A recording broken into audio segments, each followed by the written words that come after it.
Welcome to Hard Talk. I'm Stephen Sackur. The coronavirus pandemic has dealt a devastating blow to the performing arts. No one knows when theatres like this one will be able to unlock their doors. So what happens to all the writers, the performers, the venues themselves that enrich our cultural life? Well, my guest today is arguably the best British playwright of his generation, James Graham. What are we prepared to do to protect our culture?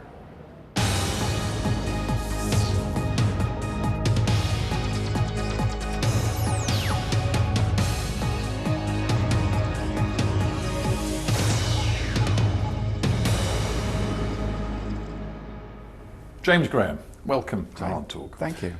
Theatres are closed right now. Your job is very difficult to do in many ways. Does it feel like this pandemic has brought your world crashing down? It does feel like that way, but I suppose it must feel like that across every sector at the moment. But the only problem is that even though the virus affects all sectors, it's just going to affect theatre the worst because of the nature of what we do. What makes theatre so special and brilliant to hundreds of millions of people around the world is it requires you to be close to people, and it's the one thing that we can't do at the moment, and we're not sure based on the science when that's ever going to happen. So as companies, as restaurants and bars begin to open over the summer, I just think we have to admit that that's not going to be the case with theatres. People have used phrases like existential threat a lot during this pandemic about different businesses and different sectors. Perhaps more than any, they've used it about theatre. Yeah.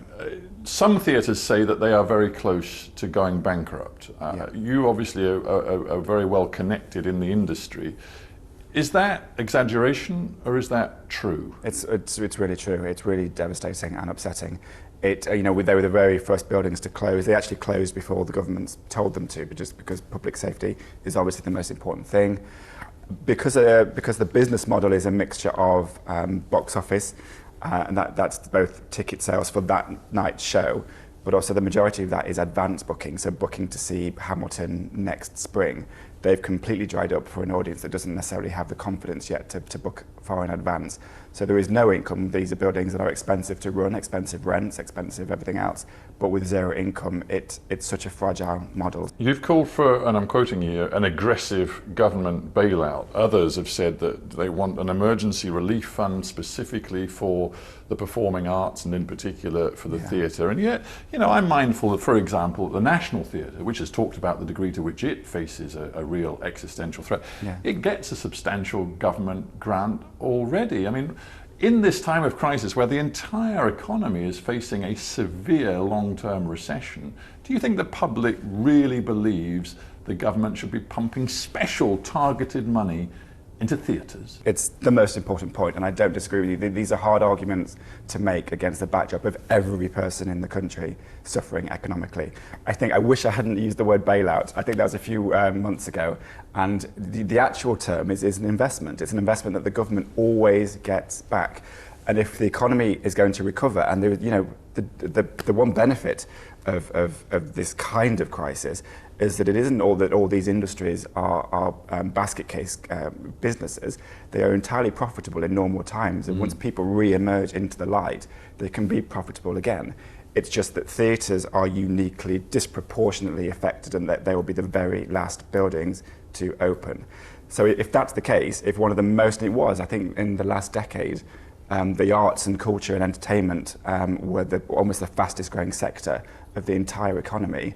Nurses and hospital beds and teachers are going to need those businesses that do return a profit to the economy to be firing on all cylinders, and we can do that, and we want to be able to do that, but you can't do that with zero income for 6, 7, 8, 9 months. Yeah. I want to get a little personal, if I may. I just wonder for you, as a writer, both for theatre and for screen, what's happened to your sort of creative juices, your creative impulse, while you have, like all of us, been wrestling with lockdown, with isolation? I think I'm right in saying you live on your own, so there's a real sense of isolation. What's it done to you? Well, it's weird, isn't it? Because I do live on my own, and actually I normally really enjoy my own company because I'm a writer and I have to be in my own head a lot. There's always these, but what's really beautiful, and I'm so grateful to be able to be allowed to be a creative, is that you have these moments of of a self-imposed lockdown where you can just be in your own head and be creative, and then you emerge and have these wonderful moments of real collective action. So making a play in a rehearsal room with a company of actors over 4 weeks and then sharing it with hundreds of audience members is almost the most public thing you can do. It's so collective and so shared. Yes, exactly. And now none of that's happening. And now none of that's happening. Is that getting to you? Yes, but I don't think I'm more special than anybody else, but it is getting to me in the sense that it's quite, look, writing is a bit of a weird job. You are sat in your office, your room, your kitchen table, making things up. There will always be a level of silliness and imposter syndrome I feel about that not being a proper job, but I know that it means a lot to a lot of people to watch TV dramas and films and plays. So what motivates you in that weirdness is knowing that eventually one day you're going to share it and it's going to be a real thing. It's not something abstract that you're making up. And it's just very hard. It's just very hard to find yourself in that situation when you do worry about an industry, the oldest industry almost in the world, theatre, and its ability to survive. It is hard to motivate you. And also, like everybody else, like you, I spend a vast amount of my time just being really worried for people, people that I love, my friends, and it's the part of your head that really worries about people and society is the part of your head you have to enter to do the work, and sometimes you just don't want to go in there. You used an interesting phrase just a minute ago about imposter syndrome, and I know you were talking specifically about how you're feeling right now under lockdown, but I just wonder whether you are being very honest about something deeper, because you come from a background that most people in theatre probably do not come from. You know, your Mum and Dad raised you in North Nottinghamshire in a coalfield area, very depressed economically. You went to a local school where, frankly, the ambition probably for most kids was not to aim at the West End or the theatre or even think about it. Do you think that has fed into the way you feel about where you are today? In terms of, yes, I'm sure it must have done. It feeds into everything, doesn't it? I think uniquely Nottinghamshire is such an interesting political and cultural place because it's not quite northern, it's not quite southern. That has had political consequences in moments of great tension, like the miners' strike in the 1980s when it was a county split down the middle. And I can only assume that has impacted upon, in my political writing, a desire or a sense of a real desire to create empathy for multiple different points of view when it comes to politics, and not have my work be an activist agenda towards one particular point. In the 60s, there was a wave of writing drama that was written very much by working class writers. In fact, some from Nottinghamshire and from the places you're from. Yeah. Do you identify today as a working class writer? I struggle with it because, and I don't know why I do, and I shouldn't. I normally, the language I normally tend to be used is I'm from a working class background, but I accept, even though I sort of reject the idea behind it, that you can't be an artist and you can't be working class. I just know that it's very hard to have a play in the West End with all the lights and all the glamour, and to feel authentically working class. But I can only assume that I am, because I'm from that background, and it's very important for me to get those voices into my plays. And it's certainly important, looking at your life, that your mum, for example, and your teachers at school always encouraged you to think big when it came to your love of performance, of theatre, of the arts. You were fed a hope and an expectation that you could do it. Yeah, it's not that it's not Billy Elliot, it's not the Hollywood story where I faced resistance all the time from teachers or from my family. They thought it was brilliant. They loved coming to see me first appear in a school play. They didn't think it was silly. They didn't think it was unmasculine. They didn't think any of those things that you normally associate with the arts in working class communities. And I think I remember my mum burst into tears when I got on a train and went to London for the first time, because you didn't go to London from Nottinghamshire when I was moving down here. But no, the only reason I am now a playwright with fortunately having plays in Broadway or having TV dramas and films in America, finding yourself at the Emmy Awards last year in Hollywood, and that would be very bizarre, is because I went to a comprehensive school with a teacher who thought that working class kids should read plays, and that is the only reason I'm doing what I'm doing today. And yet, in a funny sort of way, you're not really a political writer in that you don't have, it seems to me, a strong political set of views which colour all of your work. It's more that you're trying to find the humanity in politics.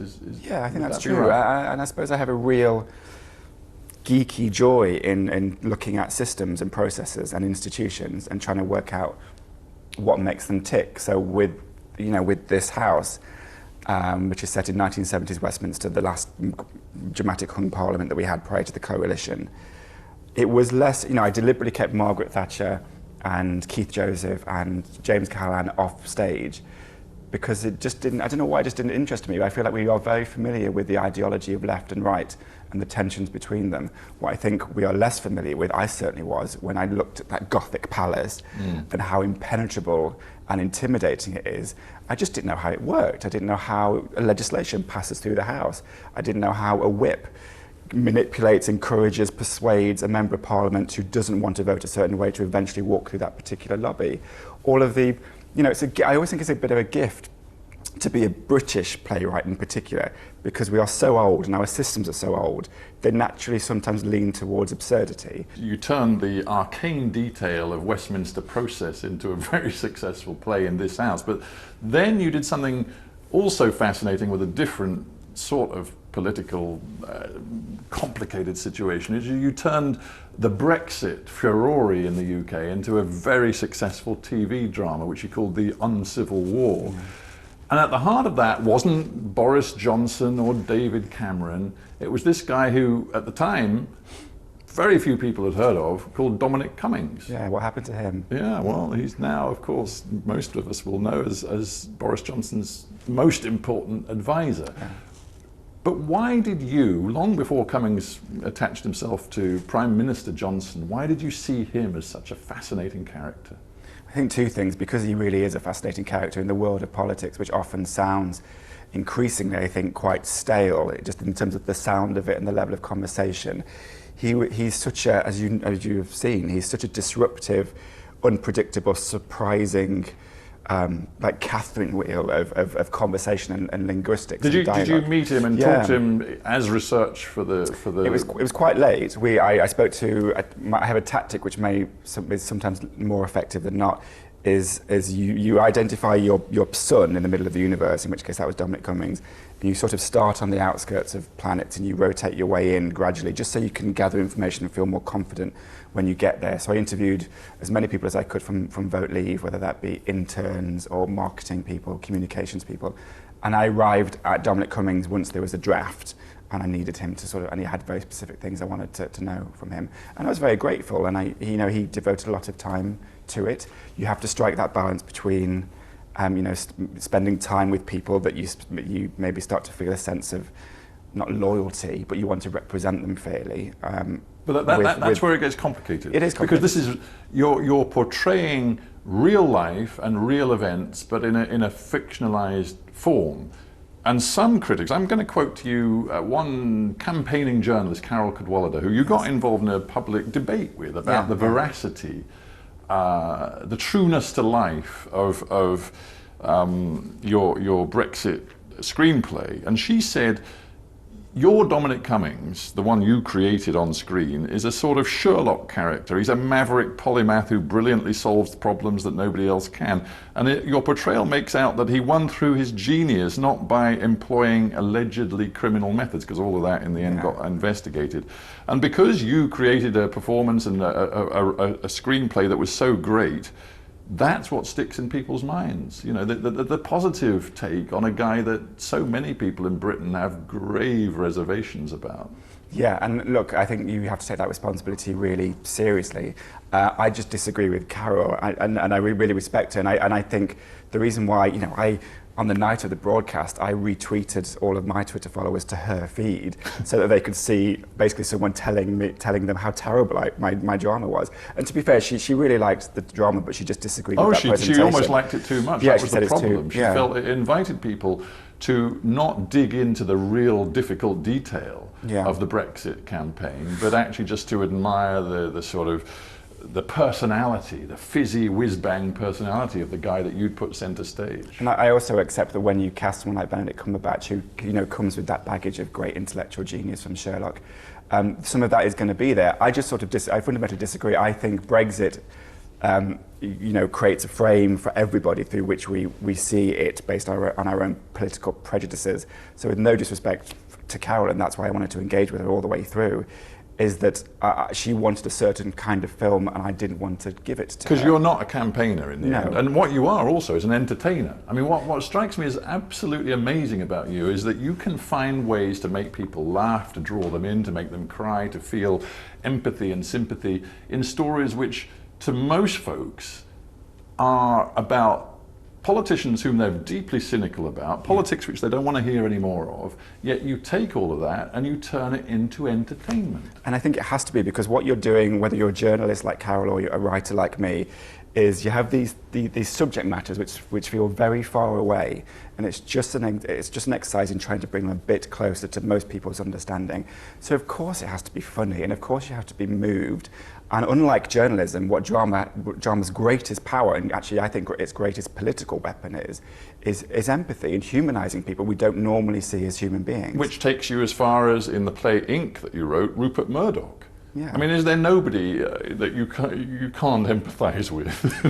Oh, God, yeah, but I really believe that the best way to hold, we're in such a divisive time, aren't we? And I just think my question is always, how do you convert people? How do you win? And I think the best way to hold people, difficult, problematic, questionable people to account, is not to just demonise them, because then you're just getting the view back that you want to see. The best way to hold Dominic Cummings or Rupert Murdoch to account and to put them under a great level of scrutiny is to first give them a defence. Rupert Murdoch, whether we agree with him or like him or not, has revolutionised and transformed the news industry, and he has certain skills that we can either admire or malign. But let's not pretend that it's simply an act. It's simply a question of asking an audience to go, what motivates them? What do they think they're doing that is good? And at the end of it all, I can disagree with them and the negative impacts that has on society. But over the course of 2 hours of theatre, that's the time, I think, to get more nuanced, more reasonable, get a Guardian reading audience to, for the first time ever, probably say, well, what is it about The Sun that appeals to more people than appeals to my paper? Yeah. Even though and then you just do both things, prosecute and defend.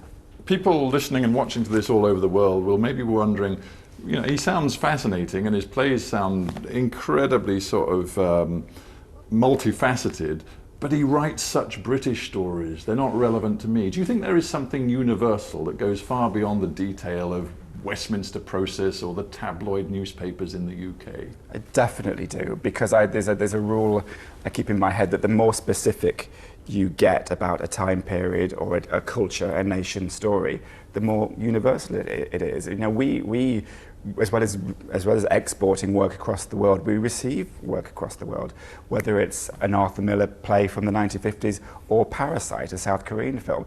And the specificity of those cultures don't narrow the appeal, they weirdly widen it, because they strangely make it more timeless. You've talked a lot about the importance of pure entertainment. Are you thinking of going in different directions, getting away from the straight play? Without a doubt. I mean, I probably saw more musicals growing up than I did straight plays, and that was my access to theatre. It's a very popular and actually incredibly theatrical art form. It's often more theatrical than plays. So yes, I'm writing, sort of strangely, I'm writing a musical with Elton John at the moment, who is it's a story that he found, actually. It's about 1980s televangelism and how these television ministries, with often quite big-haired, shoulder-padded characters, became the largest ministries in the world with millions of worshippers. And it's set in sort of Reaganite America and the tensions between faith and religion. That's sort of my bit. I'm trying to make it quite a little bit political and have a conversation about that stuff. But and can you and Elton John actually work on it collaboratively and collectively even now in time of pandemic? It's not easy. I don't know if none of the great 20th century musicals were written over Skype and Zoom. The joy of that collaboration is that you're around a piano together and you feel vulnerable enough to make bad ideas and make bad choices, but that you can improve. So yeah, it's difficult. And so also, you and Elton John currently are Zooming and sort of sharing ideas and a few tunes? We're starting to. It's so there is a script that I've written and he has songs, but we need some new. It's such a I don't know how anyone else does it, but you know, I get new ideas for a script that then inspire him and Jake Shears from Scissor Sisters, who's working with him, to do a song. So you have this back and forth tennis match where he comes up with a song idea that I have to rewrite the script for. So yes, it's. I mean, also look. I mean, I'm not going to try and play it cool when I'm in my house and Elton John zooms me.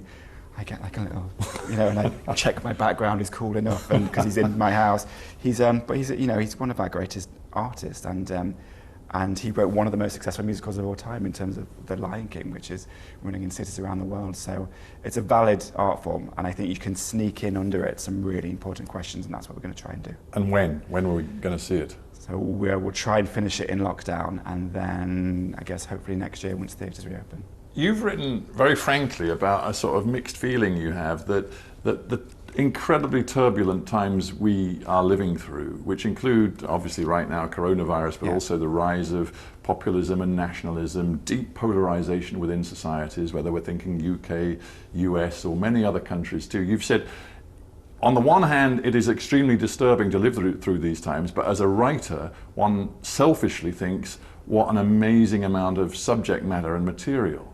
Right now, are you finding, particularly in this COVID-19 pandemic, all sorts of ideas coming to you about new human stories to tell in the midst of crisis?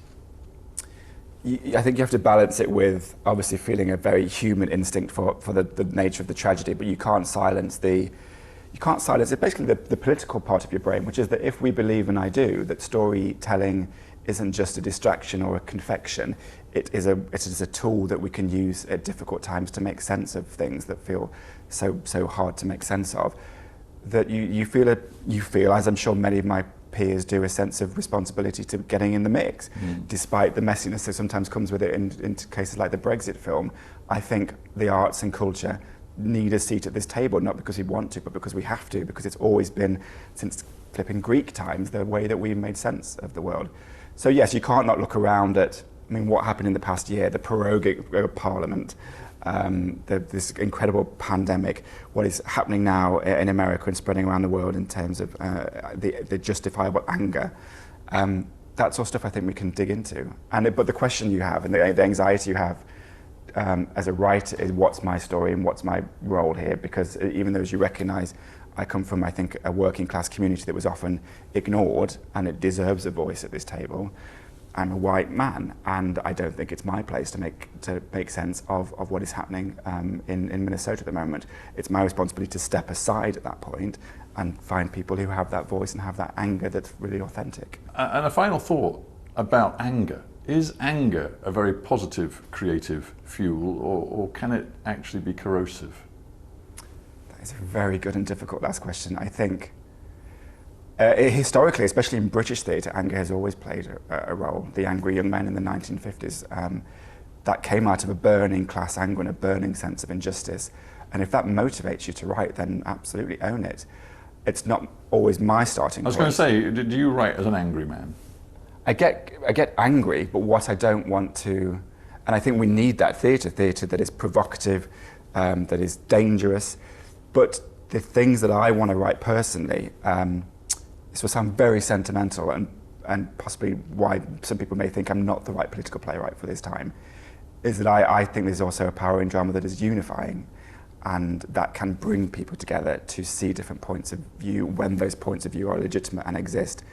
So sometimes I might write because I'm angry. I'm angry about how toxic that Brexit referendum was, but that won't be the outcome I want to engender in the audience. James Graham, it's been a pleasure to have you on Hard Talk. Thank you very much. Thank you. Can't shake your hand, but I can at least. I cannot politely. Thank you.